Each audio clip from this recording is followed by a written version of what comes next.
John of the Cross has a very profound understanding of the longings of the human heart for love and to be loved. That all of us have this great desire to love, but we don't love as we desire. And so the whole process is coming to know how loved we are by God, how transforming His love is, so that we can radiate the beauty and the love of God in this world.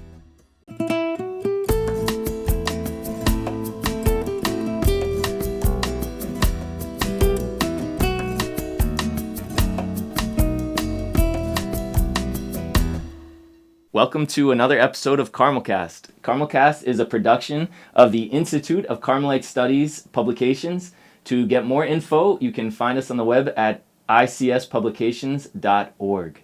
The final episode of the season is going to be a Q&A session. So this is a chance to get your questions on Carmel, on Carmelite spirituality. We want to really hear what you're asking. So please leave a question perhaps in the comments section, or click if you're watching on YouTube, or click on the link below to fill out the form or to be able to submit your question, so that we can then get some of these questions and then answer them as our final episode for this season of CarmelCast.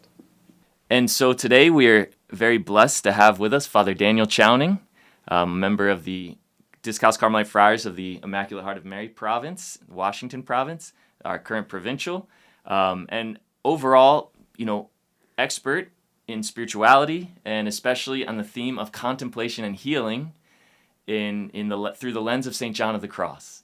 And so Father Daniel has recently written a book on this theme called Healed by Love, a path of healing through contemplation. And so, Father Daniel, welcome. Thank you. Thank you very much. Thank you. Thank you for having me. Definitely. No, it's always great to have you. And I wondered, maybe you could just share what inspired you to write on this theme of contemplation and healing. Well, several reasons. First of all, I think anything that we write that comes from our depths has an autobiographical root to it. And I think it reflects my own experience of the life in Carmel, and my own experience of life of prayer, or what my experience is in the life of prayer, more and more. That's the first thing that I think of as why I wrote the book, is really it reflects my own journey and continues to reflect my own journey. It's not finished yet. My journey's not finished yet. And secondly, in 1991, we had the fourth centenary of the death of St. John of the Cross.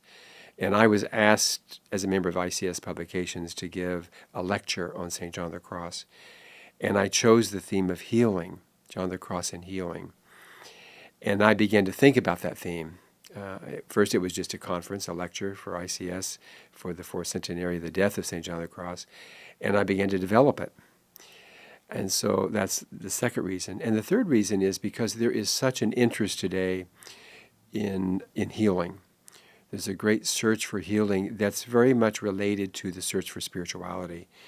If you look at go into any bookstore, you'll find a whole shelves of books on all types of healing. There's much on meditation and healing, and body and healing, yoga and healing, psychotherapeutic healing. There's all areas of healing, which reflects a great interest in healing that it's prompted by spirituality, a great thirst for spirituality. It's related to the thirst for spirituality. And so that's another reason why I wrote the book, because I think it's a very contemporary theme. We write a lot today about faith in healing, spirituality in healing, different types of healing, meditation and healing. And so what does the Carmelite tradition have to say about that? Yes. Well, I think it's a really pertinent theme, like you say, because of the interest in healing. And I think, too, because it gives... St. John of the Cross can be a great teacher of healing. And I think people can miss that. Mm-hmm. They can look at him like... people are almost scared of John of the Cross sometimes. They're seeing it as this kind of... such a demanding, ascetical path. And of course it's demanding, but I think people can get the wrong idea of St. John of the Cross often. And how refreshing it is to see him and his work as really, it's a work of healing. Mm-hmm. It's not just this work of, sacrifice. And I remember one professor said, you can define St. John of the Cross as being in a dark room full of pain. and I don't think that's an accurate description. It's not an accurate description, no. So maybe how can we understand John and his path of healing? What does this look like in St. John of the Cross? Well, first of all, the whole pastoral concern of St. John of the Cross was to help people. If you remember the first book of the Ascent of Mount Carmel, in the introduction, he talks about why he writes. He writes because people are going through all kinds of sufferings and trials and darknesses and difficulties, those who are searching for God. So he's an interest in helping people, which has its roots in his childhood. John of the Cross had a difficult childhood, a poor childhood. He struggled a lot in his life. He was very interested in healing early on in life, as a young lad. When he lived in Medina del Campo for 13 years, he worked in a hospital for syphilitic patients, and he had a lot of exposure to illness early on in his life. And I think that impacted very much his understanding of the spiritual path. I mean, I could say a lot more about that, but Sure. we need to go on. Sure. But anyway, he was very much interested in sick people, physically and spiritually. And so his whole purpose of writing is to help people reach the purpose for which they're created. Yes. And so in my perception, I mean, there are many ways we can talk about Carmelite spirituality, but in my perception, in my reading of our Carmelite saints, this is St. John of the Cross, St. Therese, St. Teresa of Avila, all of them, really, transformation is at the very heart of the doctrine. It's all about transformation and healing, the healing of the human person, or transformation. They're really synonymous. And so the doctrine of St. John of the Cross is all about healing and transformation. As St. Teresa, it is through prayer, through relationship with God, that we're healed. Yes.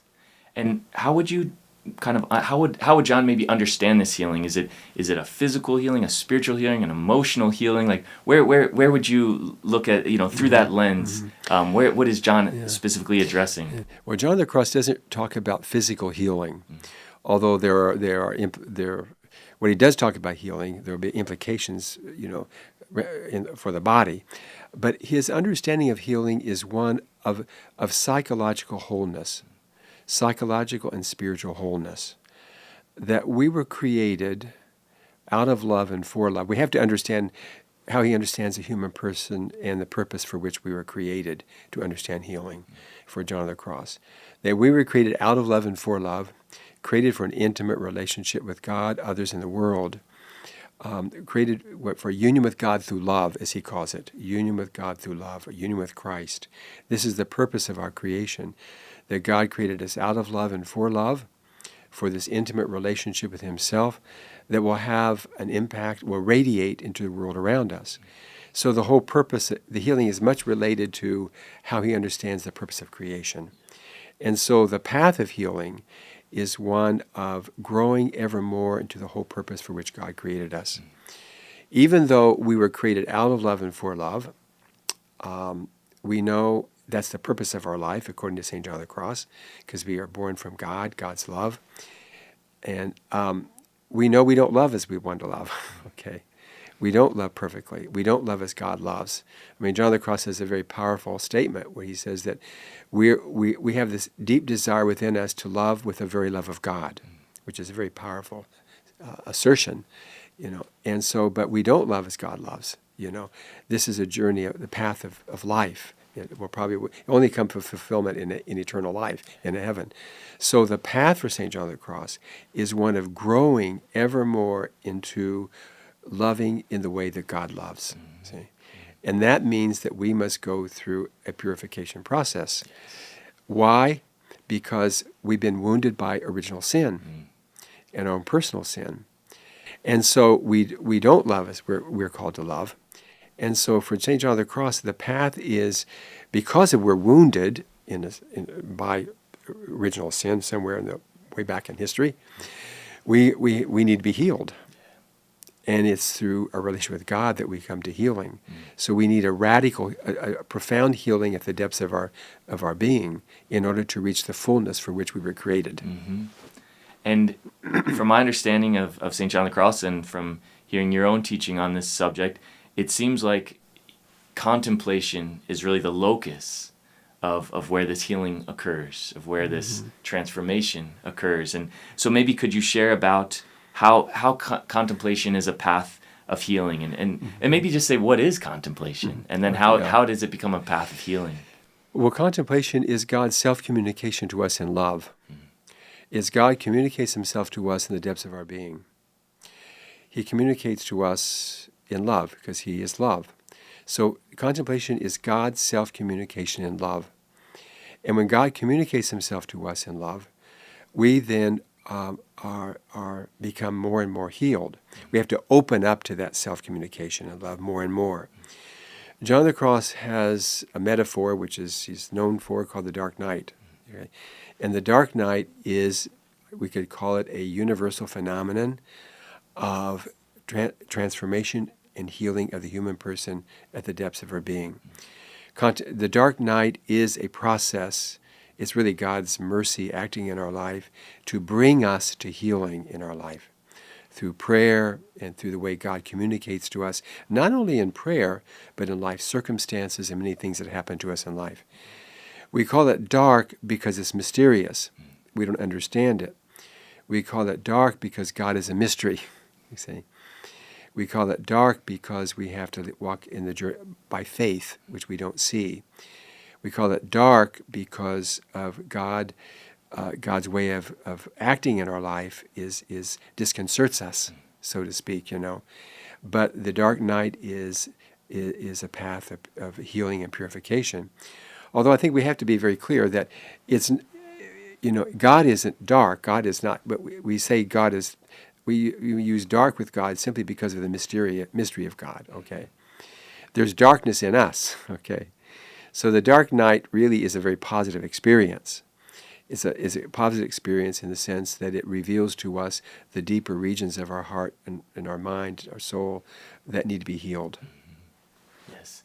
And I wonder, you know, sometimes, again, people can get very intimidated by that word dark night, or people can think, well, that's really for the kind of more spiritual elites, you know, those are the people that are really far along this path, perhaps people in, you know, friars or priests or nuns, but maybe I'm just supposed to be kind of, you know, little, maybe I just want the broom closet in heaven, you know, I'm not going for that. What does the dark night say just to the ordinary person who might not feel like, oh, they're a super spiritual person, let's say? Well, the dark night, as I said, is a universal phenomenon of transformation. I mean, it's a metaphor. It's a metaphor for trying to explain something mysterious, which is a path of transformation of the human person. Anyone who follows Christ seriously will go through a dark night. Because didn't Jesus say, pick up your cross and follow me? So anyone who wants to follow Jesus seriously and to grow in love and compassion and mercy and forgiveness and to love as Jesus loved is going to go through a dark night, see, because you're going to have to give up things that prevent you from following Jesus more closely. You're going to have to go through a transformation process, which will come through the crosses of life. Blessings too. It's not all bad news. You know, God's love comes to us in many ways in our life. But anyone who follows Jesus seriously is going to go through a dark night. Any serious disciple of Jesus will take you through a dark night. So it's not only people in monasteries or convents. Anyone who takes their inner life seriously with a transcendence and is trying to open themselves up more and more to a deeper love and mercy and compassion in this world is going to go through a dark night. Secondly, you know, very important, the dark night isn't something that takes place in some clinic someplace and you come back whole. Okay? It would be nice if that happened. Right. The dark night camp in you know, 6 weeks and then you're good. The dark night takes place it's incarnational. It takes place in life, in life events. It takes place in prayer. It takes place in life events. It takes place when the people who love us. It takes place with the people who don't love us, and we have to try to love them. It takes place in a trial. Temptations often are a form that reveal to us where we need to grow. I mean, part of the dark night experience, of course, is it's a revelation of the deeper regions of your heart that need healing. So it's a lot about self-knowledge. And it's in and through life experiences that we come face to face with who we really are. the truth of who we are. And in those experiences, we're invited to open ourselves up more deeply to God, and to learn from experiences that are sometimes painful, and struggles, humiliations, temptations, illnesses. It could come through many packages, see? But it reveals to us our own who we really are, as fragile human beings, loved by God more than we could ever imagine, but who are called to the fullness of life. Yes, I always love the term that I've heard before from one of our friars, that there's vehicles of the dark night. You know, that these things, these embodiments of the dark night that come to us. That and you've mentioned before, it's not just in a corner praying either. Yes, we can experience the dark night through prayer, and through prayer it's revealed, like you said, some of our inner struggles and who we are. But it's not like it's limited to just that time of prayer, and it's just this kind of beam coming at me that's now purifying me. But it's through these very moments in life that everyone goes through. I mean, I really think that's really where the dark night takes place. It doesn't take place in a vacuum. It is. You're right. There's a vehicles of dark night. I mean, we can go to prayer and we experience perhaps darkness in prayer, aridity, difficulty in praying. But the real dark night hits us, I think, in lived experiences. Where we are brought face to face more and more with ourselves, and where we have to surrender to God's love and learn from the experiences of life that are both joyful and painful. And if we remember too, the poem Dark Night has such a positive tone to it. It's like, oh, blessed night that is, unites the lover to his beloved. I mean, it's all, in a sense, the benefits of the dark night, this happy night, this fortunate night that we found it.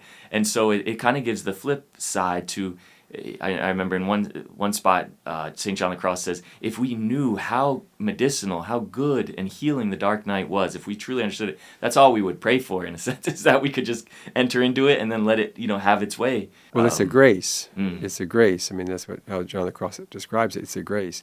It's God intervening in our life in order to bring us to the fullness of who we were created to be. So it's incarnational in that sense. And so it's bringing us to the fullness of what we were created to be. And we're created to be fully directed towards God. And those things that take us away from that are what have to be healed and transformed. And maybe, in speaking about the dark night, you've touched on a couple of themes, but could you say then, what is this process of healing that St. John of the Cross talks about? And how does this process of healing work? Well, as I said before, it works through contemplation. First of all, through an understanding of contemplation is God's self-communicating love that comes to us through prayer, through contemplation, opening ourselves ever more deeply to God, taking our relationship with God seriously through a life of prayer. And then also through trying to live a life of virtue, of faith, hope, and love. And by surrendering to God's action in our daily life and through the things that happen to us. John of the Cross there's a principle which I bring out in my book that I think is central to all of it, is that the love of God is the soul's health. And that the more we grow in love, the healthier we become. I mean, that's the heart of all of it. Because if we talk about union with God through love, which is what John of the Cross says is the goal of our divine vocation of life, that means that we're called to love with the very love of God. And only God's love can heal and transform us to bring us to that. But it's God's love that heals us. And for him, sickness is a lack of love. He's very clear about that in the spiritual canticle. When there's 1 degree of love, there's health. And another degree, more health. But if there's no love, it's unhealthy. You're sick. So really, as simple as that sounds, it's very profound. Very, very profound. That the love of God is the soul's health. And so the more that we are growing in love through prayer, through the way we live our daily life, especially our relationships with other people, all of that brings us to ever deeper healing and transformation. And I have to say, it's very refreshing to hear this, because we can get bogged down with a lot of different, methods of healing, and those have their place, and people find help in certain methods or certain schools of healing. But it sounds like, from what you're saying, it's like healing is just being open to reality in a way. Mm-hmm. It's the reality God has put us in, and what He's doing. It's His work in that sense. It's not so much like me finding this new thing that will somehow bring me to it. It's the reality we live in, and how God is constantly working and communicating Himself to us through that reality. It's interesting, as I said, that that's true, and I if we go back to what is health for John of the Cross, he spends health for John of the Cross is a person who is a person of love, who's directed totally towards God. The problem of human life is that we all struggle with is our tendency to put something else as in the center of our life rather than God. And so John of the Cross, the dark night, is to bring us more and more towards putting God at the center of our life. We have our attachments, we have our addictions, we have these areas of our life that are selfishness. All of that has to be cleansed, and that's what the dark night does. But the problem is when we don't put God at the center of our life, then we suffer. Mm-hmm. And John of the Cross talks a lot about that. And so, but it's accepting life as opening up to life and to knowing why we are here. Mm-hmm. What's the purpose of our creation? Yeah. Why are we here? What is God's plan in our life? That we were created out of love and for love, for this intimate friendship with God, the world, and others, and to live a life that reflects the life of God in this world. Yeah. And so it sounds like, too, that implicit in this is if we seek healing as an end in itself, if we put healing in the center, that could even get in the way, in a sense that it's really God in the center that brings the healing. Sure. But if we only focus on healing, let's say, do you think could that get in the way, or how might that get in the way of someone's process of healing? You have to put God there. Mm-hmm. They don't put God there. They put something else there that they think is going to heal them. Yes. Could be drugs, alcohol, sex, pleasures, whatever it is, as trying to find full satisfaction of heart in those things. Mm-hmm. I mean, this is the struggle of life, is, we look for love in all the wrong places, see? And that's what gets in the way, see? But by opening ourselves up to God more and more, even if we don't realize it always consciously, we're being healed more and more. Mm-hmm. And maybe could you say, what would a healed person look like? Could you say, what does this look like, of someone who is healed? Mm-hmm. Well, St. John of the Cross would say, from what I can gather from his writings, first of all, the healed person is a person who is really focused on being a very loving person in their daily life. Mm. And that is in concrete ways. If we go to the gospel, mercy, compassion, patience, forgiveness, trying to radiate God's love in a very simple way in all daily life, okay? The healed person also for John of the Cross would be a humble person in the sense they have good self-knowledge. Mm-hmm. They know who they are, and they know that all that they have comes from God. They've been healed of their pride, their anger, those things that put them, the self as the center of their life. Okay, yeah.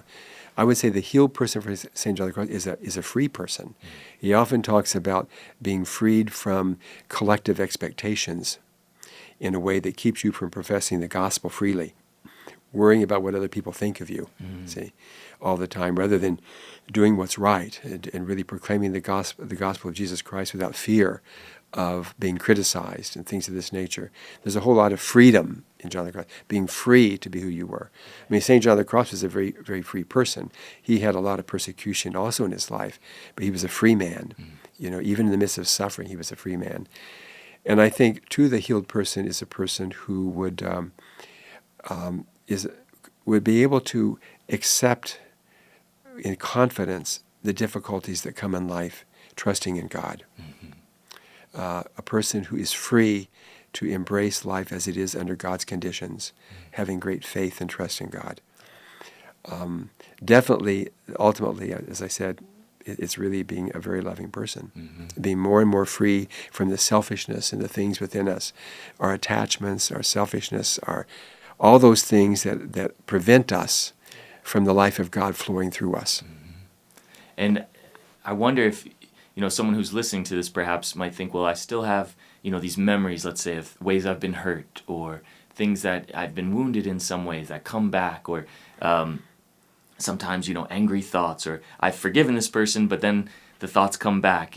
Does that mean that they're not on the road to healing? No, that's a very good question, because a lot of the dark night is a healing of the memory. Because everything that's happened to us is recorded in the memory. And so a lot of the dark night is a healing of memory. It's a healing of memories of past wounds from our childhood, or even maybe in the uterus, even before we were born. It's a really deep healing of the memory. And so definitely in the dark night experience, memories will come forward. It will emerge. Memories of painful memories, all kinds of memories will come forward. And those have to be healed, embraced, and then given over to God. The difficulty with memories is, though, that we can become attached to the past memories and never let them go. Even our woundedness, we can not let it go. We can keep holding on to it and hashing it over, rehashing it, without letting it go and giving it to God. So, there's a whole area of John of the Cross in the healing of the memory. And so, but a lot of the dark night experiences is a healing of the memory. Yes. And it sounds like, too, people who might be tempted in different ways, or who are experiencing, interior, like you said, what the dark night brings up, that's actually a hopeful sign, right? That it is very hopeful. That they are moving, and that, as you said, it's the goal is becoming a loving person, free to love, and all the ways you described it. The word that comes to me is kind of refreshing, relieving in a way, because that's what we're moving towards, not some kind of maybe idea of what we think healing should look like in me, that I basically don't feel pain anymore because of things I've been through, or other stuff that's happening in my life, that I can just take it stoically and everything's fine. But no, it's we're moving towards becoming more and more loving, more and more centered on others, on God. Well, when people enter the dark night in the beginning, they begin to have a lot more self-knowledge. This is very typical. People will begin praying, and everything seems to be very, very nice in prayer in the beginning. It means delightful and consoling. Well, then they enter a phase where they come to ever deeper self-knowledge. They become aware of their pride, their jealousy, their envy, their anger, past woundedness of their childhood.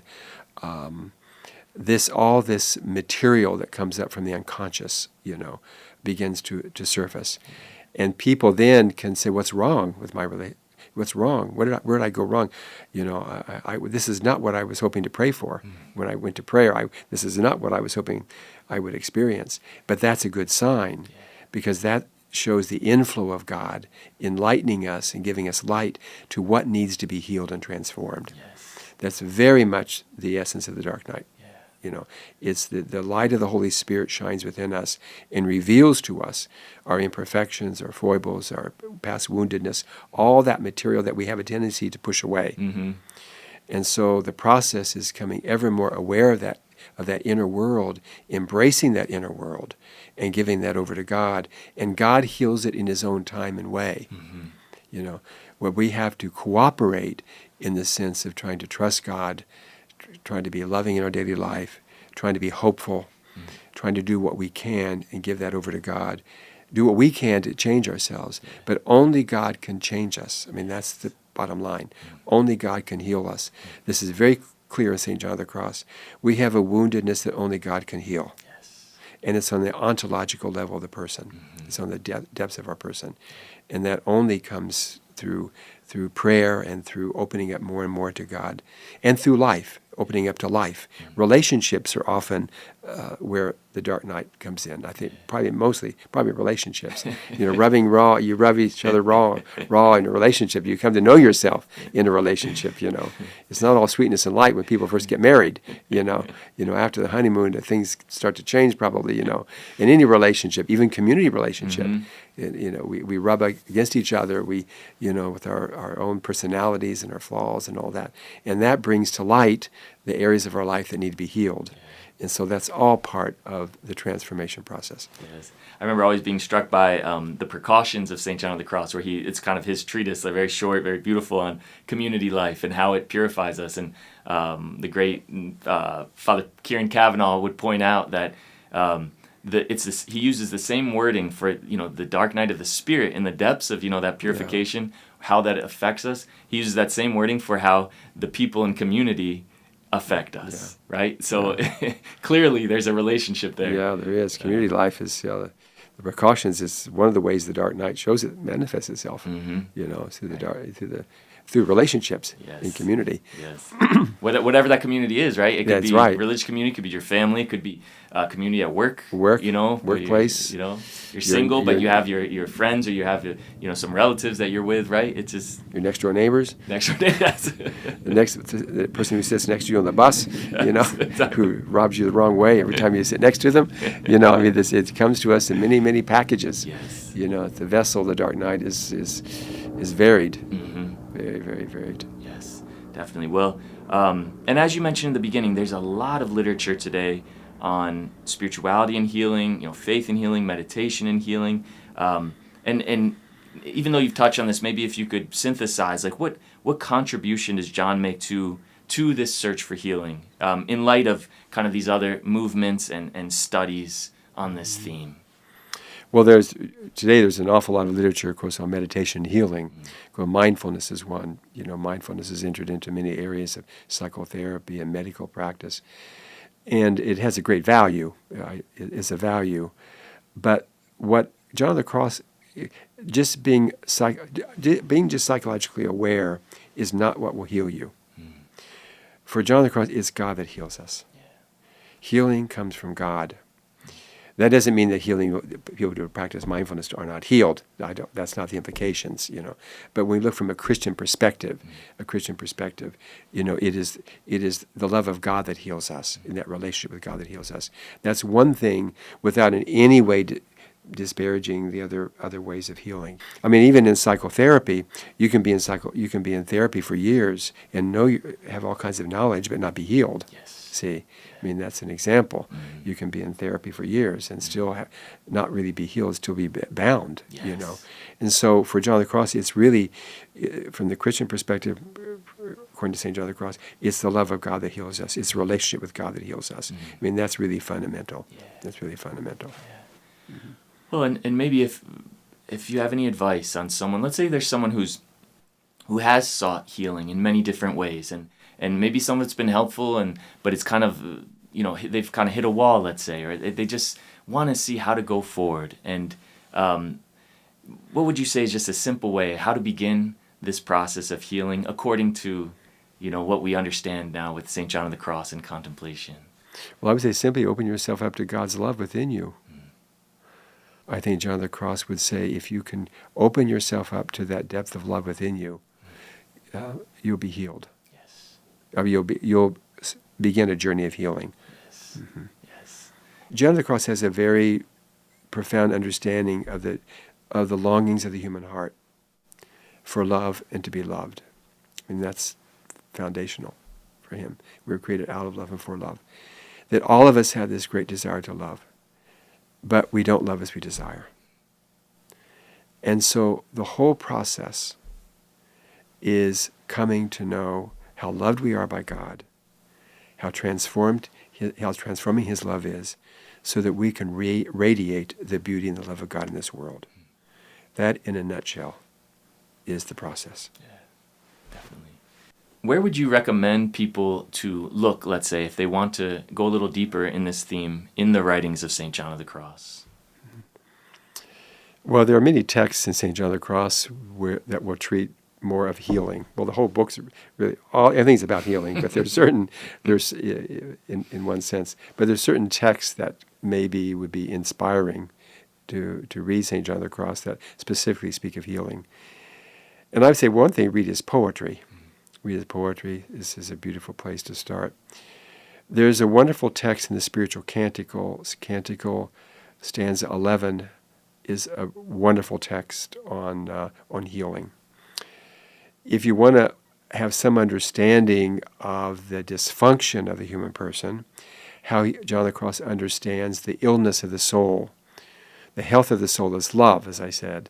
The sickness of the soul is our attachments and our addictions and our what he would call disordered desires or selfish desire. You could read the Ascent of Mount Carmel the first book of the Ascent of Mount Carmel.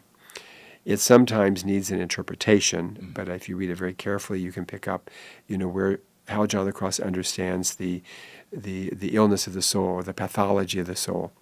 Also, to understand this sickness of the soul is to read the first book of the Dark Night, when he talks about the 7 capital vices, the imperfections of beginners, the 7 capital vices. Although when you read that, the word beginners, you have to remember that he's not talking about beginners who are just beginning the spiritual life.